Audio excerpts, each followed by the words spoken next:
Assalamu алейкум, ардактуу замандаштар, ардактуу ТЖР каналыбыздын катталуучулары, көрүүчүлөрү. Бүгүн сиздерге дал ушул Бишкек шаарынан келатканда төз эле тыны билесиздер да. Ош шаарына кирип келген жерди, көчөнү көргөзөлү деп турабыз. Район жактан, привокзальный жактан келип, Зухра ресторанынын тоёканасынын жанынан эле кирип кетет монтип.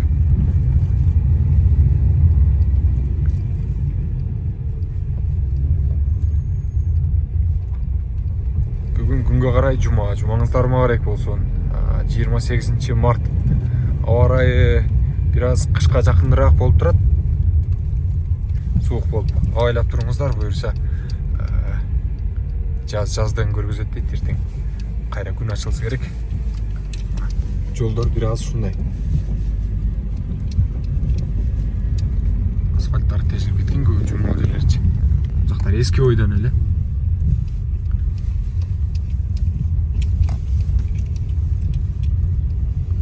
Бул жактарда ардактуу замандаштар 10 метр снос деп жазып тургандарды көрүп турасыздар да. 14 ал жерде дагы 8 метр деп турат могул жерде.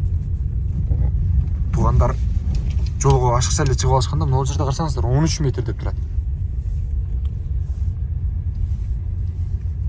11 метр могул жерде. Бардыгы эле жолго чыгып алыштыр. Кыскасы бул жолдун акысына кирип кеткен жерлер. Ал жерде жашаган тургундар көпчүлүгү монтип кирип кетишкен. Көрсөңүздөр. 1 метр жип кеткен могул жерде снос деп дуалдарына, стеналарын бүт бардыгына жазып коюшкан. Жактар жумадан чыгып тур. Окуган жумаңыздар мубарек болсун. Ардактуу кыргызстандыктар, мусулман туугандар, монтип азыр жолдорду дагы көргөзүп кетебиз алдыда. Ош шаарында экинчи борбор кылабыз. Ош шаарында аябагандай сонун жаңылык болуп атат азыркы күндө. Мына ушундай снос иштери жүрүп, кызыл сызыкка чыгып кеткен жерлерди тазалап, үйлөрдү кайра өзүнүн чек арасына кайтарып. Азыр мына кызыл сызыкка чыгып кетти, снос деп баштады го. Ошол нерсени айткым келет да, могул жерде тургундар көрүп атсаңыздарчы, өзүңүздөр эле келги чейин эле жылып, монтип өзүңүздөр жылып берсеңиздер болмок да. Анан келип качан бузуп баштаганда, мага убакыт берсең болмок, тигиндей мындай деп. Убакыт берсе деле өткөндө ким бирөөгө 10 күнбү берген экен. Анан болбой жүрүп келип кайрадан экскаватор менен бузуп башташса, бечередей болуп бузуп баштаптыр өзү кошулуп. Анан сырттагы адамдар видеого тартып киргизип коюптур. Ушинтип Ош шаардык мэриясы кылганы жакшыбы? Ушул жумуштар жакшыбы эми деп. Албетте туура эмес, бирок бул жактыкы дагы туура деген нерсеси бар да. Чынбы? Кандай деп ойлойсуздар? Негизинен сиздердин оюңуздар кандай? Бул мамлекеттин жерлери болсо, жол деген бул мусулманчылыкта дагы айтылат. Эки дүйнөдө дагы жолдун акысына жооп бере албайсың дейт. Ошондуктан жолго чыкпастан кызыл линияга илешип калгандар туугандар. Жалпы мусулман бир туугандар. Улутка бөлүп сүйлөбөйүн. Ушул жерде Кыргызстан өзү көп улуттуу өлкөбүз. Биздин Кыргызстандыбызда көп улуттагылар жашайт. Негизгиси басымдуу бөлүк кыргыз улуту. Кыргыздар дагы бар, өзбек улутундагы бар, башкалар. Ошо жолго чыгып кеткендер бар. Азыр жолду дагы жүрүшүндө көргөзүп берем сиздергечи. Монтип мына тыгын дагы жаралып атат могул жердечи. Бүгүн жума дейин десең, башка күндөрдө деле ошондой болуп калат да. Мына эки машина бир тилгедей жүргөн жердегидей жүрөт. А мына машиналардын турганын караңыздар. Мына чоңураак моундай жол тандабас, тагыраагы жүк ташуучу унаалар менен кезип келип калганда против келген. Кысылып. Могул жерде унааларын токтотуп коюшкан. Бул эмесем ушул жердин центри да. Кичине нарагыраак дагы кирсе, бул жактагы кирсе, анан жол кеңейе эле деген ой. Тротуар деген маселе бул жерде коюла эле окшойт. Мына эми четтеринде башталды, могул жерде көргөзүп коймун. Көрдүңүздөрбү? Бул да эскертип, тигинтип мынтип жылдырып баштаганда. Так мына жааган бир шыкмары чыккан, бут улай болуп жамгыр жааганда. Кышындасы кыйналып жүргөндөн көрөк биз өзүбүз элдер түшүнүп кабыл алып жолго уруксат берип жылсак кандай болот? Кандай дейсиздер я?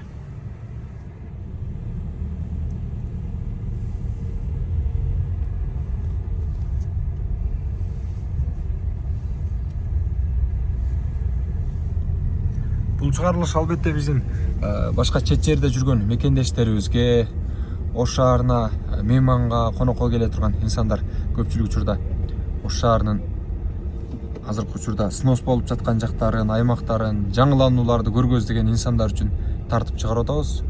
Бул жерге тротуар эми түшүптүр, көрдүңүздөр э? Анда да кичинерээк да бирок чо. Ош шаардык мэриясын күнөөлөгөнгө эч кандай жакта немебиз болбош керек. Анткени булар аракет кылып бизге шарт түзүүгө аракет кылып атат. Өздөрүнө жол түзүп же башка кылып алайын деп аткан жери жок. Караңыздар, бул жакта место жок тротуарда.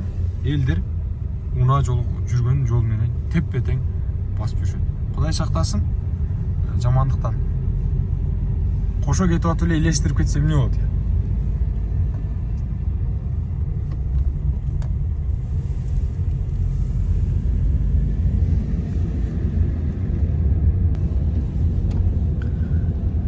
Азыр жаңы асфальтка илештик. Жолдун оңдолгон тарабына лотоктор курулган бул жака. Атайын Ош шаарына кирүүчү Тыдан түз эле кирип кеткен жер Бишкектен келип.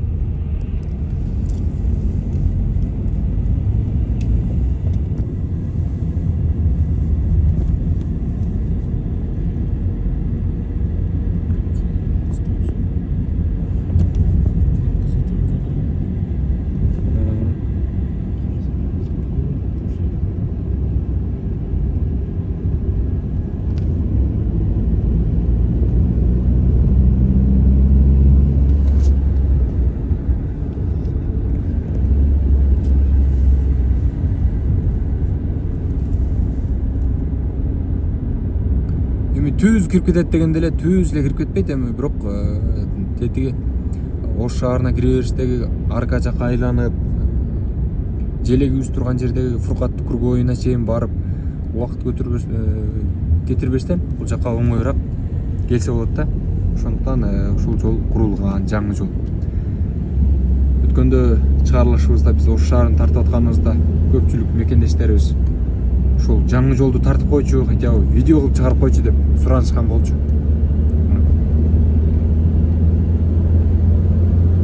Дээрлик ошол өзбек туугандар жашаган жерди, мечиттин айланасы снос деп жазылган жерлерди бошотсо, буюрса ал жагында жолду ушундай кылып койсо, кенен кесир эле ушинтип шуулдап жүрүп калат экенбиз.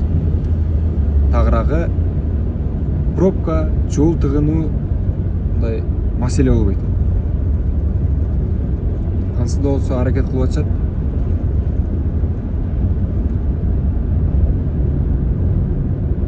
Бул жерде атайын жол белгилерин койгон.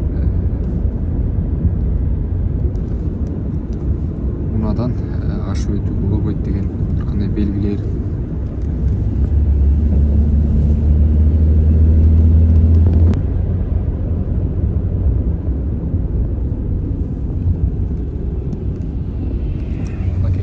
Бул жак Фуркат кругой жакка кетет. Ал эми бул жак Шарк айыл өкмөтүнө кетет. Ал эми биз бул жакка салабыз. Бул жак билесиздер Бишкек тарапка кеткен жол. Ош Бишкек жолуна илештик. Ушул жерге чейинки жолдорду көргөзүп койдум, ардактуу кыргызстандыктар.